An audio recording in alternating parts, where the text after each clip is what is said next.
प्राचीन रहस्यमयी जंगल की गहराइयों में हल्की हल्की हवा बह रही है। पेड़ों की डालियां आपस में गुथी हुई हैं। पत्तों की सरसराहट और दूर से आती चिड़ियों की हल्की पुकार वातावरण में घुली हुई है। नीली चमकती काई पेड़ों के तनों को हल्के से प्रकाशित कर रही है और हवा में जादुई ऊर्जा की हल्की गूंज सुनाई देती है। अचानक दूर से किसी के कदमों की आहट आती है। नम जमीन पर बूट की खड़खड़ाहट, लालटेन की टिमटिमाती लौ और हवा में झूलती उसकी मध्यम चमक। यह यात्री धीरे धीरे जंगल के बीचों बीच पहुंची, जहां एक प्राचीन पत्थर की मेज पर एक पुरानी किताब रखी है। जब वह किताब को छूता है तो उसके पन्ने अपने आप खुल जाते हैं और उनसे सुनहरी रोशनी फूट पड़ती है, जो चारों ओर के पेड़ों पर प्रतिबिंबित होती है। हवा में तैरते छोटे छोटे जादुई कण चमकने लगते हैं।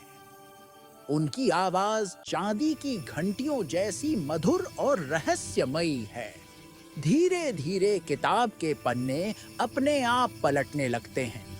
हर पन्ने से हल्की फुसफुसाहटें निकलती हैं, जैसे किसी भूली हुई भाषा के मंत्र दोहराए जा रहे हों। संगीत में हल्के कोरस की ध्वनि गूंजती है। हवा भारी होने लगती है और शिव में एक रहस्यमयी कंपन फैलता है। अचानक एक गहरी छाया पेड़ों के बीच से सरकती है। धरती पर हल्की कंपन होती है और निचले सुरों का तनाव भरा ऑर्केस्ट्रल संगीत बजने लगता है। अंधकार गहराता है, पेड़ों की डालियां कांपती हैं और पत्तों की सरसराहट अब भय में बदल जाती है। यात्री किताब को मजबूती से पकड़ता है। उसी पल किताब की रोशनी और तेज हो जाती है। सुनहरी ऊर्जा की लहरें उसके चारों ओर घूमने लगती हैं। अब जंगल बदल चुका है। हवा में संतुलन लौट आया है। सुनहरी और नीली रोशनी साथ में चमक रही है। जादुई जीवों की फेंट आवाजें गूंजती हैं, जैसे वे लंबे समय बाद जागे हों। ऊपर आसमान में ऑरोरा जैसी रोशनी नाच रही है।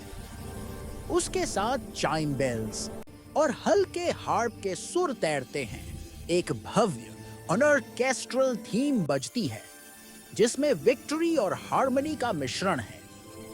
धीरे धीरे संगीत शांत होता है और अंत में सिर्फ हल्की हवा भी, पक्षियों की चहचहाहट और जंगल की गहरी शांति रह जाती है। फिर अंतिम पलों में एक सुनहरी घंटी की धीमी ध्वनि गूंजती है। टिन, और सब कुछ शांत होकर सुनहरी नीली रोशनी में विलीन हो जाता है।